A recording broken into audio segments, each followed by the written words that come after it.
ਹੁਣ मैं दावत देंदी हाँ मेज़बान शायर ब्रॉडकास्टर अफजल साहिब जी को कि वो अपना कलाम तुहानूं सुणाउण।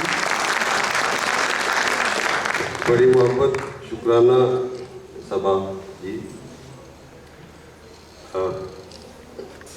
एक पुरानी नज़म मैं इसलिए मैंने कुछ भी प्रिपेयर नहीं मैं किया कि जिवें ना कि अपनी अपनी किसी ने एटम तैयार की होंगी है करांगा।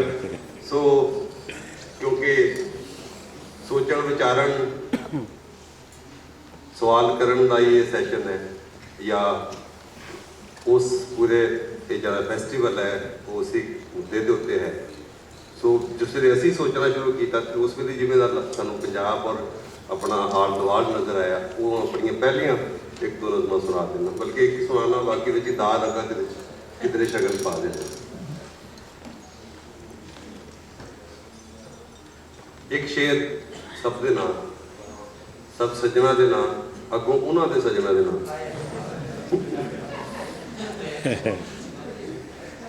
कि ओही साडा सज्जन जेड़ा आपो विच साह वंडे। ओही साडा सज्जन जेड़ा आपो विच साह वंडे जिसनूं मिलिया मलमा जापण रूह विच खुबे कंडे। जिसनूं मिलिया मलमा जापण रूह विच खुबे कंडे ते जीवन दी सौ मुक जांदा है जन्म जन्म दा रोना ते साडे लई एक रब वर्गा है एक सज्जन दा होना।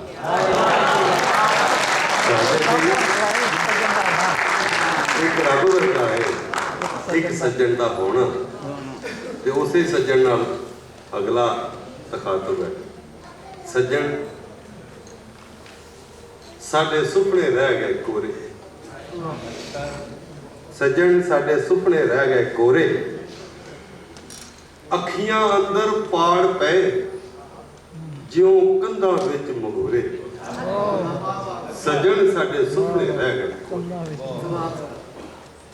जग कूड़ पसारा कहता जग कूड़ पसारा कहता सानू चस्का लगा जहर दा। सानू चस्का लगा जहर दा दिल पारा किते ना ठहरता सानू धड़कू अठे। जग कूड़ पसारा कहता सानू चस्का लगा जहर दा दिल पारा किते ना ठहरता सानू धड़कू अठे पैर दा। एक पासा मरिया शहर दा विच भुखा फनीर लहर दा। एक पासा मरिया शहर दा विच भुखा फनीर लहर दा। मावां ने खीसे बोल के ते पुत सफरां दे डोरे साडे सुपने रह गए। मावां ने खीसे बोल के पुत सफरां दे डोरे साडे सुपने रह गए कोरे। ते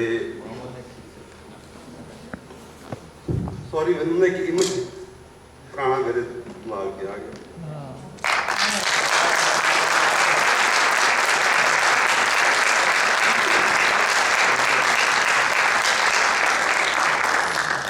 शेर ਜਿਹੜੀਆਂ ਇੱਥੇ ਸਵਾਣੀਆਂ ਬੈਠੀਆਂ ਨੇ मैं मेरा पहला एक्सप्रेशन वो कुड़ी किवें लिखती है औरत पहली नज़र थी नी सयो नी माए जिवें कोई कुड़ी अपने मां नाल दुख करती है। इस नज़म का अगला बंद है उन्होंने बीबियां दे नाम असी सईयां नैणा वालियां असी सईयां नैणा वालियां सानू जोया अन्ने हालियां। असी सईयां नैणा वालियां सानू जोया अन्ने हालियां मन खूबे सदरां गालियां साडा जीवन विच कुठालियां खसमां दियां अग्गां बालियां दिल गुन्ने विच कुनालियां। खसमां दियां अग्गां बालियां दिल गुन्ने विच कुनालियां इस औंतर जाने समय ने सा बरखा वांगू खोले ਸਾਡੇ ਸੁਪਨੇ ਰਹਿ ਗਏ। ਵਾਹ, ਬਹੁਤ ਵਧੀਆ। ਬਸ ਸਾਰੇ ਜਜ਼ਬਾਤੀ ਜਿਹੇ ਲੋਕ ਹੁੰਦੇ ਆ ਤੇ ਉਹ ਕੁਝ ਇਸ ਤਰ੍ਹਾਂ ਦਾ ਕੋਈ ਮੰਜ਼ਰ ਮਾਂ ਦਾ ਯਾਦ ਆ ਗਿਆ ਸੀ, ਇਸ ਕਰਕੇ ਥੋੜੀ ਕੈਫੀਅਤ ਨੂੰ ਮੈਨੂੰ ਕੰਟਰੋਲ ਕਰਨਾ ਪੈ ਰਿਹਾ। ਸਾਹਿਬ ਜੀ, ਇੱਕ ਆਲਾ ਦਿਮਾਗ ਜਿਹੜਾ ਹੁੰਦਾ ਹੈ ਉਹ ਇੱਕ ਆਮ ਆਦਮੀ ਦੀ। ਵਾਹ ਜੀ ਵਾਹ ਕੀ ਬਣੀਆਂ, ਵਾਹ ਜੀ ਵਾਹ ਕੀ ਬਣੀਆਂ, ਮਨ ਰੋਹੀ ਤੇ ਚਿਣਗਾ ਵਸੀਆਂ, ਲੋਕ ਸਮਝਦਾ ਕਣੀਆਂ।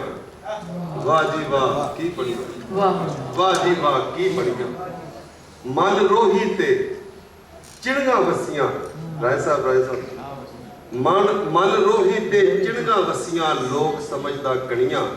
ਵਾਹ ਜੀ ਵਾਹ ਕੀ ਬਣੀਆਂ, ਤੇ ਨਰਵਾਦੀ ਦੇ ਮਾਰੂ ਹੜ ਵਿੱਚ, ਨਰਵਾਦੀ ਦੇ ਮਾਰੂ ਹੜ ਵਿੱਚ ਰੁੜ ਪੁੜ ਗਈਆਂ ਜੜੀਆਂ। ਵਾਹ ਜੀ ਵਾਹ ਕੀ ਬਣੀਆਂ, ਵਾਹ ਜੀ ਵਾਹ ਕੀ ਬਣੀਆਂ, ਤੇ ਥੱਪ ਥੱਪ ਕਰਦੇ ਬੂਟਾਂ ਹੇਠਾਂ, ਥੱਪ ਥੱਪ ਕਰਦੇ ਬੂਟਾਂ ਹੇਠਾਂ ਚੀਕ ਪਈਆਂ ਛਣ ਛਣੀਆਂ। ਥੱਪ ਥੱਪ ਕਰਦੇ ਬੂਟਾਂ ਹੇਠਾਂ ਚੀਕ ਪਈਆਂ ਛਣ ਛਣੀਆਂ। ਵਾਹ ਜੀ ਵਾਹ ਕੀ ਬੜੀਆਂ, ਤੇ ਪਾਲੋ ਇੱਕ ਅੰਗਰੇਜ਼ ਦਰਖਤ ਆਇਆ ਸਾਡੇ ਵੱਲ, ਪਾਲੋ ਪਾਲ ਸਫੈਦੇ ਉਗਣ, ਪਾਲੋ ਪਾਲ ਗਦਾਰ ਦਰਖਤ, ਪਾਲੋ ਪਾਲ ਸਫੈਦੇ ਉਗਣ, ਪਾਲੋ ਪਾਲ ਸਫੈਦੇ ਉਗਣ, ਤੇ ਮੁੱਕੀਆਂ ਛਾਵਾਂ ਘਣੀਆਂ। ਵਾਹ ਜੀ ਵਾਹ ਕੀ ਬਣੀਆਂ, ਵਾਹ ਜੀ ਵਾਹ ਕੀ ਬਣੀਆਂ, ਤੇ ਵਸਲ ਵਿਸਾਲਾਂ ਮੌਤ ਸਹੇੜੀ, ਹਿਜਰ ਤਨਾਵਾਂ ਤਣੀਆਂ। ਵਾਹ ਜੀ ਵਾਹ ਕੀ ਬਣੀਆਂ, ਮਨ ਰੋਹੀ ਤੇ ਚਿਣਗਾ ਵਸੀਆਂ, ਲੋਕ ਸਮਝਦਾ ਕਣੀਆਂ। ਵਾਹ ਜੀ ਵਾਹ ਕੀ ਬਣੀਆਂ। ਸੱਜਣੋਂ,